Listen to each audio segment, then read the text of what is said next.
నిజం ముఖం కడుక్కొని పౌడర్ వేసుకునే లోపు అబద్ధం అందంగా తయారై ఊరంతా తిరిగొస్తది అన్నట్టు పాపం హీరో విజయ్ దేవరకొండ మీద ఓ ఫేక్ ప్రచారం సోషల్ మీడియాలో ఫుల్ వైరల్ అవుతుంది 2-3 వద్దుల సంధి. ఇవాళ వచ్చిన క్లారిటీతోని ఆ ప్రచారానికి పడదబడ్డట్టే పొర్రిగా. ఇంతకేందా ప్రచారము క్లారిటీ ఏమొచ్చింది అనంటే, పాలున్న చెట్టుకే రాళ్ళ దెబ్బలు అన్నట్టు ఎవరి మీద వార్తలు రాస్తే ఎక్కువ చూస్తారు వాళ్ళ మీదనే ఫేక్ ప్రచారాలు చేసుడు ఎక్కువైపోయింది పొర్రి సోషల్ మీడియాలో. మొన్ననే కొత్తగా పెళ్లి చేసుకొని ఆయన సినిమా షూటింగ్లతో ఆయన బిజీగా ఉంటే విజయ్ దేవరకొండ మీద తీరొక్క పుకార్లు తిప్పబట్టిరు ఇంటర్నెట్ ల. పాపం రణబలి సినిమా షూటింగ్ లా విజయ్ గొంతెమ్మ కోరికలు ఎక్కువైపోయినాయి. ఆయన కోసం ఏకంగా 1-2 కాదు 5-6 క్యారవాన్లు అడుగుతుండు. 40-50 మంది అసిస్టెంట్లు కావాల్సిందే అని ప్రొడ్యూసర్లకు కాల్స్ గా తింటున్నాడు. నిర్మాతలకు నిద్ర లేకుండా చేస్తుండు.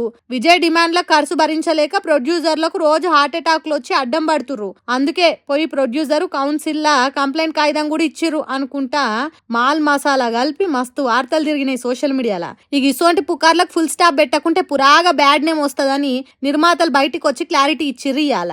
విజయ్ 5-6 క్యారవాన్లు అడిగిండు, 50 మంది అసిస్టెంట్లని డిమాండ్ చేసిండని వస్తున్న గాసిప్లన్నీ ఫేకే అని చెప్పుకొచ్చిండు Mythri movie makers producer Ravishankar. Vijay Deverakonda మస్తు ప్రొఫెషనల్ గా ఉండే హీరో. షూటింగ్ లా ఇన్ని రోజులల్లా ఇదివర దాకా ఎసోంటి తక్లీఫ్ కాలే. ఈ వార్తలన్నీ కొందరు కావాలనే వైరల్ చేసి తిప్పుతుర్రు అని అనుకొచ్చిండు. ఇంకో దిక్కు విజయ్ పిఆర్ టీం కూడా ఈ రూమర్లను రుబ్బుతున్నోళ్ళ మీద సైబర్ క్రైమ్ చట్టాల ప్రకారం చర్యలు తీసుకునేటట్టు చేస్తామనుకొచ్చిర్రు. అయినా విజయ్ దేవరకొండని ఇట్లా బర్బాద్ చేయాలని చూసుడు బ్యాడ్ చేసుడు ఇది ఫస్ట్ సారి కాదు, ఇదే ఆఖరు కూడా కాదు. ఇదివరకు కూడా విజయ్ ని సోషల్ మీడియాలో నెగిటివ్ చేసుకునే కార్యాన్ని నెత్తుకేసుకున్నారు కొంతమంది.